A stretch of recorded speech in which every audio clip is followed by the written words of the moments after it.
ngasi keno card reading ama tawsiko timing gi oina timing oracle ko timing oracle card tagi oina thmaina haidi da aina selai se hadi sigi card sigi mathak sida yauri se khoi gi matam ne ko hadi ai keno ma sum khan se hojik se aina ningba pot ama ta sum ko hadi mind da kem ta lakte hara so ngatang video se post taraga khallo aduga sida lai se ko ai keno ina tawse ko akhoi gi ishagi zodiac ki matungina do mai taraga keno tawse ko ato ai amamam khatang so so card se zodiac hara ga di rashi train thoi ko rashi train thoi gi card train thoi lo thok jage train thoi sida ko ai keno ma khalla se amba me rashi ngai gi oina hara ga di ko pot ama ning bi ro aina ningi ba se tha ma se la kadra tha ni se la kadra na ta hapta se la kadra kot kadra hai ba adugi matang da ko ado sida leina ko keno ma sum khalla se ko ai gi su khallage sisena ahamba ko mesh rashi gi oitene ko mesh leire brisha leire ahum mari manga taru makada taru ungalo sokchari ko amma ani ahum mari manga taru sida makada kartar ungale ko ahamba mesrashi ngi yengase ko aina khaliba pot se hadi karamba matam da kyam sangna ngai gi dage ko date se ko date pire ko sida date mana pi se date 2 ne 11 ne 20 ne 29 ne ko hadi sigi tha natraga mathangi tha adwain taroga ha ko aduga sida lei ko hadi keno to ko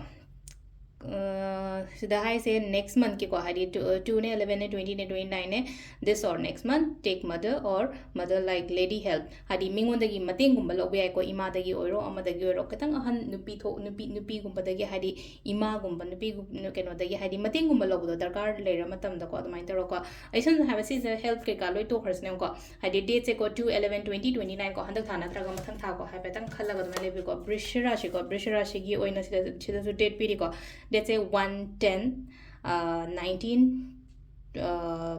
keno 28 handak tha natraga mathang tha aina piri ko sida nam hari khoi gi baba gi kai gi help lawana ha ko the father help kumba kai kumba ko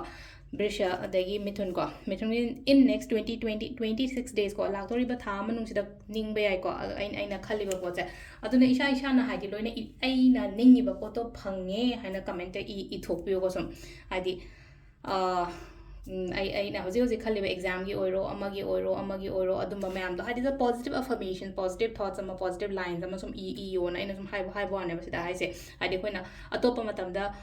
ritual manifestations natraga hadi keno to matam da journal iningai khoningai matam leite haraga di sigi numisi da tawrasu ka shukai te ko aduga amana ko mathangi se karkar rashi ngai gi na karkar rashi ngai na khali ba ko to karama matam da no haka 25 days ko in 25 days tha manung da kaina hairi ko yenga se aduga mathang ye singara shi ko hapta ni pa na hairi ko se thai se ko hapta ni pa na thare singara shi gi sina ko kaina ra shi gi na numit kun nin lai ko se lai se ko aduga mathang gi tula gi sina numit kun ni pa ni hana lai ko aduga mathang gi bridge ki sina numit kun ma pan ni hana lai si lai se ko aduga amana keno ko akoi gi sisina koi gi keno dhanu oidoni ko dhanu sina haidi date se 3 12 21 30 of this or next month and higher ko silai se ko handak ke tha natraga mathang ki thagi tang ohum ne try thoine ko ma thoine kuntra ne domai tor le ko mathang gi makar rashi gi na hadi thani mukchang gi ne ko ina khalli se aduga kaino gi oina haragadi kumbh rashi ko tha ma khara hen takna aduga last ki min na ko min na sina tha tara muki manung dan har ko dang change min na sin hari chahi mu ngai ba domai tar ko do sida leire ngasi gi na time oracle card ki keno se ko hari time prediction se ko cards ki matung ini shai gi keno do rashi du gi energies du gi matung ina sida leire ko ma'am thank you